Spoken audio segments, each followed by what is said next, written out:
terima kasih telah mengklik video ini dan pada kesempatan kali ini kami akan menjelaskan tentang penafsiran dalam perjanjian.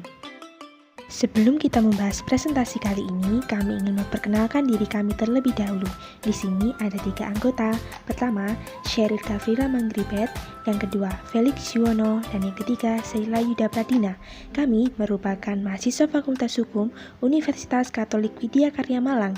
Dan perlu diketahui bahwa video ini dibuat untuk memenuhi tugas hukum perikatan yang diampu oleh Ibu Selin. Baik teman-teman, kali ini ada 3 pokok bahasan yang akan kita bahas. Pertama, kita akan membahas pengertian penafsiran perjanjian yang akan dijelaskan oleh Sheryl.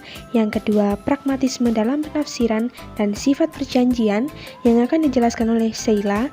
Dan yang ketiga, contoh konkret dari pragmatisme dalam penafsiran dan sifat perjanjian yang akan dijelaskan oleh Felix Yuwono.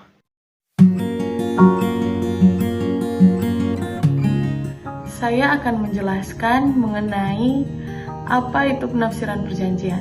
Dalam perjanjian diatur dalam bab kedua buku ketiga KUA Perdata tentang persetujuan, bila kehendak yang satu dinyatakan dan diterima dengan jelas bagi pihak lawannya, maka tidak ada masalah mengenai isi perjanjian itu bagi kedua belah pihak. Berbeda halnya apabila perjanjian yang diterima dengan isi yang lain, maka perlu dicari apa sebenarnya maksud para pihak, mengingat perjanjian atau kontrak yang telah disepakati para pihak.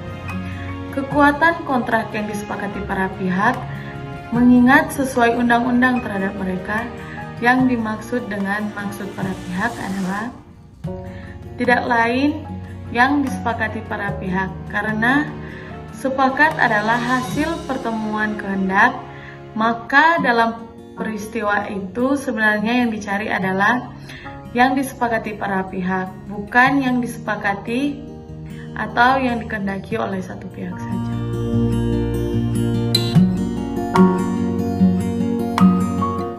Dalam hal ini kita akan membahas 2 pokok bahasan. Yang pertama kita akan membahas tentang pragmatisme dalam penafsiran, dan yang kedua kita akan membahas tentang sifat perjanjian. Pertama kita akan membahas tentang pragmatisme dalam penafsiran. Nah, pragmatisme dalam penafsiran terdapat pada pasal 1344 KUH Perdata yang berbunyi, jika suatu janji dapat diberikan 2 macam pengertian, maka harus dipilihnya pengertian yang sedemikian yang memungkinkan janji itu dilaksanakan, daripada memberikan pengertian yang tidak memungkinkan suatu pelaksanaan. Nah, pasal ini memberikan patokan bagi para pihak untuk dapat menafsirkan perjanjian yang mereka buat. Nah, dalam hal ini perjanjian yang mereka buat harus ditafsirkan sedekat mungkin dengan tujuan dari para pihak. Nah, seperti yang kita tahu bahwa terdapat para pihak yang mungkin memiliki pandangan berbeda tentang perjanjian yang mereka buat. Maka dalam hal ini penafsiran sangat berguna untuk menafsirkan perjanjian yang mereka buat supaya terhindar dari sengketa maupun konflik. Nah, dalam hal ini undang-undang bersifat pragmatis dan karenanya terikat ketat dengan penafsiran gramatikal maupun kehendak dari para pihak. Nah, yang perlu digarisbawahi adalah pasal ini menunjukkan bahwa suatu perjanjian harus ditafsirkan dengan maksud dari tujuan oleh para pihak yang membuat perjanjian tersebut, supaya perjanjian tersebut dapat dilaksanakan. Selanjutnya kita akan membahas tentang sifat perjanjian yang terdapat pada pasal 1345 KUH Perdata yang berbunyi, jika kata-kata dapat diberikan 2 macam pengertian, maka dipilih pengertian yang paling selaras dengan sifat perjanjian. Nah, pasal ini juga memberikan patokan atau penjelasan bagi para pihak untuk dapat menafsirkan perjanjian yang mereka buat supaya mereka dapat melaksanakannya. Nah, perlu kita ketahui bahwa setiap perjanjian memiliki ciri-ciri tersendiri. Misalnya, dalam hal ini yang perlu diperhatikan ialah apakah perjanjian itu bersifat konsensual atau harus memenuhi formalitas tertentu, misalnya dengan menyerahkan uang atau barang untuk memenuhi suatu formalitas tertentu sebagai keabsahan suatu perjanjian, atau apakah perjanjian ini bersifat real, yaitu perjanjian yang baru terjadi kalau barang yang menjadi pokok perjanjian telah diserahkan. Nah, dalam hal ini yang perlu digarisbawahi ialah kata-kata dalam klausul perjanjian atau kontrak harus selaras dengan sifat perjanjian atau kontrak yang dibuat oleh para pihak.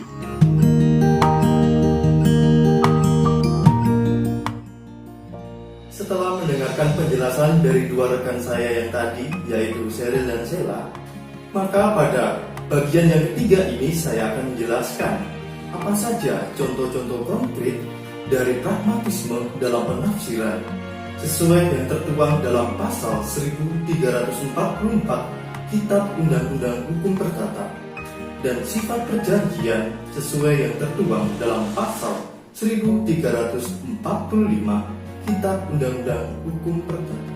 Sebelum masuk pada contoh-contoh yang konkret, maka saya terlebih dahulu menjelaskan dan menegaskan kembali secara singkat mengenai pragmatisme dalam penafsiran sesuai yang tertuang dalam pasal 1344 Kitab Undang-Undang Hukum Perdata.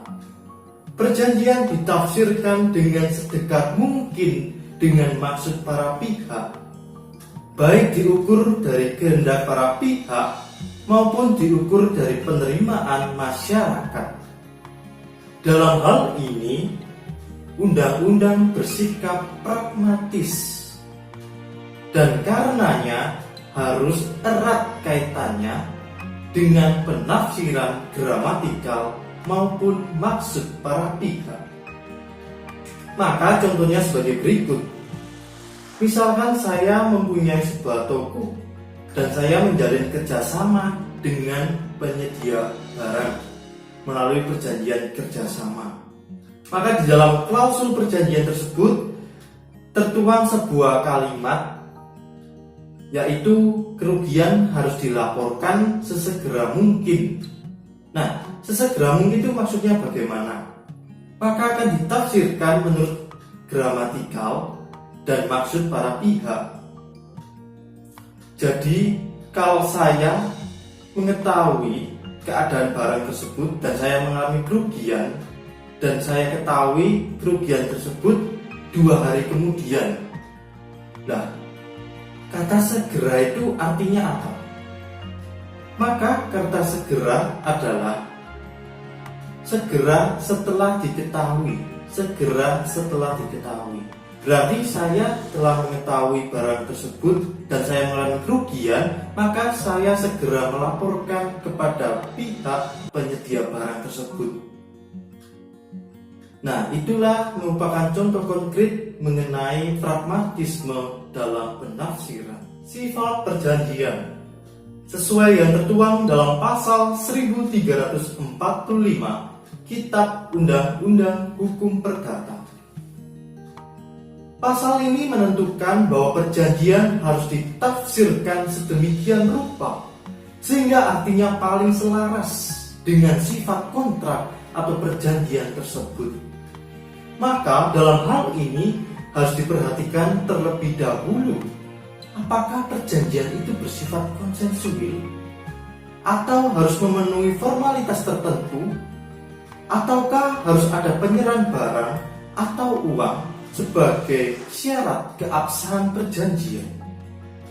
Maka dalam hal ini saya mengambil 2 contoh konkret, yaitu perjanjian yang bersifat konsensual dan perjanjian yang bersifat real. Di dalam perjanjian yang bersifat konsensual, maknanya sangat erat dengan arti bahwa perjanjian di mana adanya kata sepakat antara para pihak saja sudah cukup untuk timbulnya suatu perjanjian.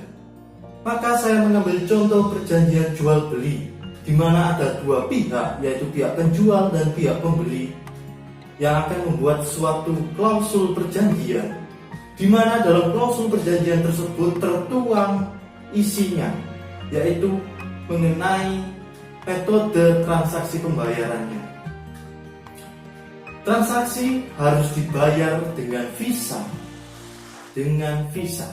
Maka kalau ingin ditafsirkan, maka akan ditarik pada sifat perjanjiannya, yaitu perjanjian konsensual dan dalam hal ini perjanjian jual beli.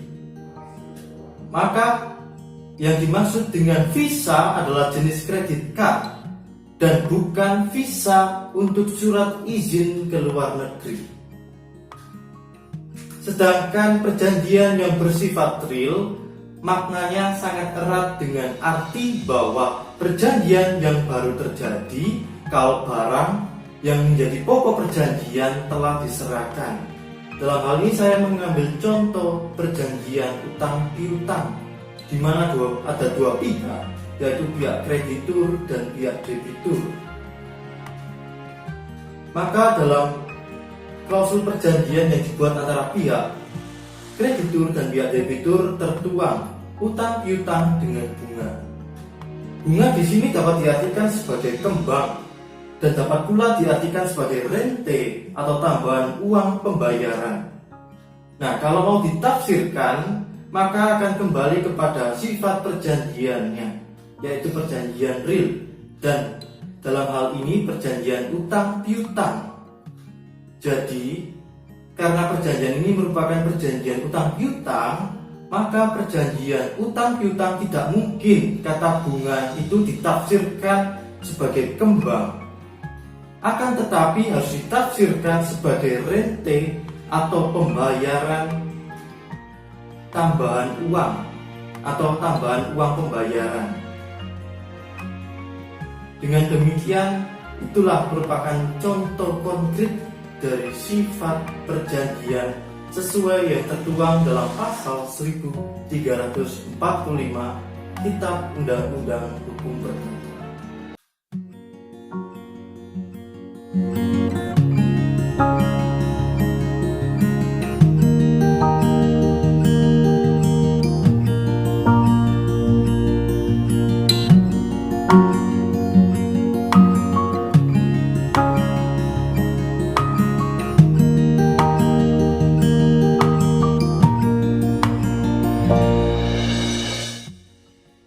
Terima kasih kepada teman-teman yang telah meluangkan waktu untuk mendengarkan presentasi kami. Jangan lupa like, comment, share, and subscribe.